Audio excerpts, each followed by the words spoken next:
Hello everybody, welcome to another video. I am very excited today because Spotify finally released its rap series for the year 2020. And let's be honest, the year 2020 was not the best year, but the music that came out during that year was actually pretty impressive. A lot of excellent artists released a lot of great music this year, and I was definitely not disappointed with what they released. So I'm very excited to see the analytics we have for this year. I've done these videos for about 2 years now, and I'm continuing it on in 2020, and let's just get right into it. All right, so it seems like this year you're only able to access your Spotify rap through your phone, through the Spotify app. Previous years you were able to access it on a laptop or a computer. That's what I did during the past 2 years. But for now, let's just get into it. Right here, it is on the app. So it says, see how you listen in 2020. All right, so we got a bunch of different artists that I definitely listened to right here. Oh, and they're playing some of the songs. Okay, so this, let's start you off with the win, 284. What does that number mean? You discovered 284 new artists this year, even in 2020. You still found ways to grow. Okay, that's cool, 284. I don't think that was an improvement from last time. You discovered 426 new artists this year. 426 new artists. Okay, it says you listened to 336 genres this year, including 89. What the? Sorry, it's going a little too fast.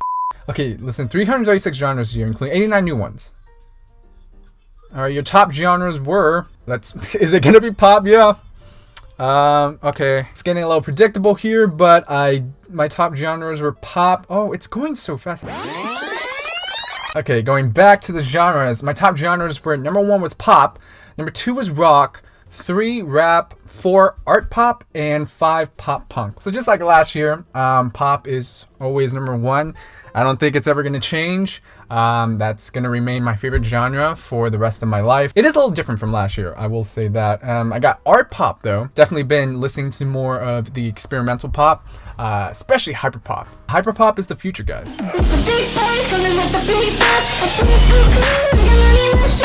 I was really impressed by a lot of the pop punk music we actually have, especially that new All Time Low record. That was amazing. All right, one song helped you get it through it all, and it's no surprise, my top song of the year is Blinding Lights. This song is just not only the biggest hit song of the year, it just happened to be my top song of the year as well. I mean, like, this song has gotten me a lot throughout this entire quarantine period, and I'm so happy that it has been the huge hit that it is, because it is just this huge 80s new wave synth pop masterpiece. It's the type of music that I really enjoy. I love me some 80s synth pop, and The Weeknd just manages to make the song feel so euphoric, so glistening. I really do think this song embodies that hazy, atmospheric nightlife in Vegas, and just the gleaming synth lines is just so sticky.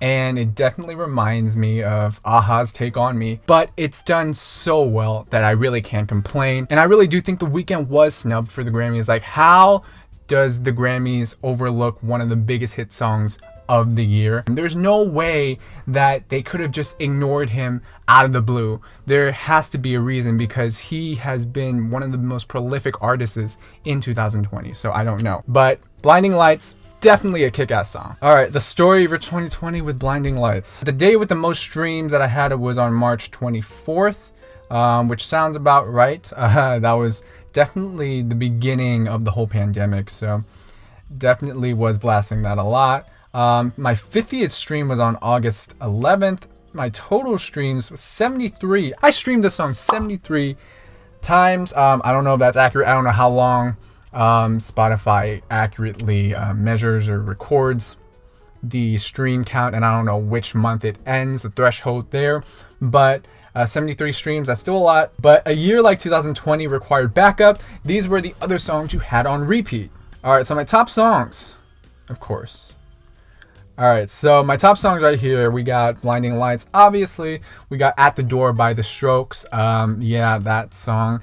Definitely does not sound like your average Strokes song, but I think it is a beautiful, haunting, depressing song that is definitely experimental. It's definitely very skeletal as well, but I love those stern old Laginith synth lines, and I love the transition at the end. I think it is very beautiful as well. And then number 3, we got Faith by The Weeknd once again. I think this is the best song on that album. Even though I did stream Blinding Lights a little bit more, I really do think Faith and Blinding Lights do go well together. But I think sonically, Faith is the best sounding track on the album. It's the most well produced. It's one of the more darkly written songs on that entire album as well. Amazing song. And then number 4, we got Cool by Dua Lipa, which I guess is to be expected. I do really like that Future Nostalgia album, even though there have been amazing pop albums. I wouldn't even consider Future Nostalgia to be one of the best pop albums of the year, and that's saying a lot because I already like Future Nostalgia in itself. But Cool is my favorite off that album. Once again, we are seeing a trend here with the music that I listen to and the 80s synth pop, because this is definitely 80s synth pop worship. And then lastly, number 5, we got Passion and Pain Taste the Same When I'm Weak by Tove Lo. An underrated song, honestly. It did go under the radar for so many people, but I think it's a powerful ballad. Phineas produced this track, and we all know that Phineas is a well-known producer, produced the Billie Eilish record and many other hit mainstream songs. He's very talented as a producer and is definitely changing it with more cutting edge production. But Passion and Pain Taste the Same When I'm Weak, definitely a long title there, but it is a heartbreaking ballad by Tove Lo, and I would consider one of her best songs. Alright, so my top songs 2020. Your 2020 contained multitudes. It deserves a playlist. Listen to your top 100 songs of the year. Okay, so I don't think I can access the playlist, so we'll just move on. But it says in total, you spent 731 minutes listening to podcasts this year, which I don't think is that much. I don't usually listen to podcasts that much, but sometimes I occasionally do. Yeah, I really didn't branch out to a lot of different podcasts, so we don't have to talk about that too much. But my top podcast genres were TV, film, education, and news. Yeah, for the most part. All right, so it says you're a pioneer. You listened to Annabelle before it hit 50,000 streams. Next up, Finding the New Millennial Pink. Yeah, I love Annabelle. That's a great song by Creeper, who released a pretty fantastic second album. Definitely not a sophomore slump there. Throw it back. Since time wasn't real this year, you revisited some old favorites. Alright, we're gonna get some throwbacks, huh? Compared to other listeners, which decade did you play the most? I'm gonna assume that it's maybe the 1980s. Oh, my top decade was not actually the 1980s. It was the 2000s. And it says my top songs from this time was Untouched by the Veronicas. Yeah, I definitely remember playing that a lot. Honestly though, it is starting to become one of my favorite pop songs ever. I don't know, there's something that keeps on pulling me back. I keep on coming back to that song. I just love how it starts off with the harmonic strings, and I love the talk rap, and I love the chorus. It's full of angst. It's definitely dramatic and melodramatic, but it's catchy as all hell, and it's got hooks for days. No doubt about it that I was always gonna keep on coming back to this song. I feel like I can never get tired of it, honestly. But who was by your side in 2020 other than your houseplants, of course? Guess your top artist of the year. I'm gonna go ahead and say it was The Strokes, because I do think it is. It has to be The Strokes or The Weeknd. I don't know. But it says you truly know thyself. Yeah. My top artist was The Strokes, mainly because, of course, they released that new album, The New Abnormal, which is one of my favorite albums of the year, and I keep on coming back to that. So many solid songs on that record. They definitely wasn't afraid to be a little bit more experimental with some of the songs, but it was definitely a more moodier record, and I think they have some of their more melancholic batch of songs on that record. Sorry, camera died there for a second, but we are back. The show must go on, so let's just continue where we left off. It says I was in the top 0.5 of their listeners this year, and I definitely was, because I started revisiting all of their older stuff. Their first 2 albums are instant rock classics. I really do think The New Abnormal, which is the new record that they have, is up there as one of their best records as well. But it says your favorite song of theirs was At the Door, and you spent 2,282 minutes listening to their music.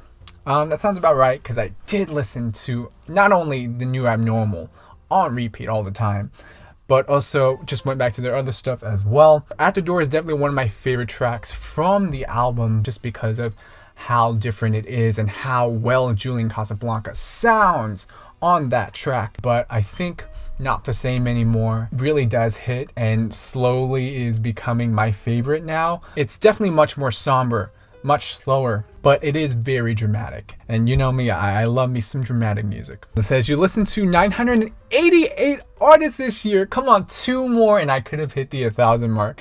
2 more artists. You know, 988. I was very close. So here are my top artists. We got obviously The Strokes, of course The Weeknd, After Hours. I definitely repeated that album, especially during the time that it came out, a lot. And of course I love all the songs on there. Dua Lipa, which is not a surprise. Even though I don't think Future Nostalgia was the best pop album of the year, I still loved it as a pop album, and I still love Dua Lipa as a pop artist. I think she is one of the more exciting, newer mainstream pop artists that we've been having, and I'm very happy that she's starting to get a lot more attention and becoming much more prevalent as a pop artist. And then we got Kesha, who released a pretty decent pop album, I would say. High Road had some pretty nice tracks. I mean, it is a little bit of a return to form, but it was also an album that did show a lot of her vulnerability. You got a lot more of the slower, more vulnerable tracks on there, which I really dug. And then we have Halsey, which is, I'm not gonna lie, a little bit of surprise. Even though I like some of the songs on that album, I wouldn't consider it like a favorite of mine. I didn't think that I would listen to her music that much for her to become my number 5 artist of the year according to Spotify. I guess there were some pretty decent pop tracks. I also love how that album actually has some alternative songs, because previously she would consider herself an alternative artist, even though I definitely think she was much more of a pop artist back then. But with her recent album that she released in 2020, I actually do think there are some alternative tracks on there. It says, thanks for spending all 67 months of 2020 with us. Boy, does it feel like more than 67 months, honestly. It feels like an eternity, and I really can't wait for it to be over. But it looks like we are near the end, and we have the overall analytics, my top artists, my top songs, my minutes listened, and my top genre. According to Spotify, I listened to 60,177 minutes. I don't know how that compares to last year.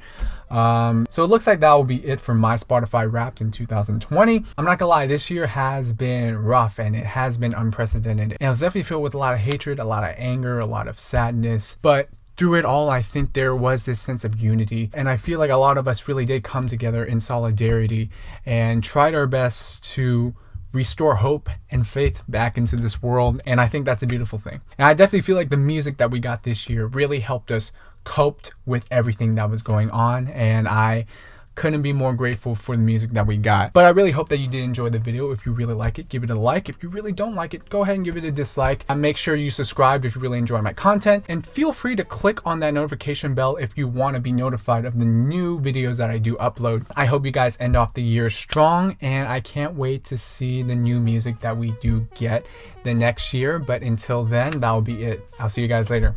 Do I look like Judas? I cannot betray you. I can never play you. Baby, you should know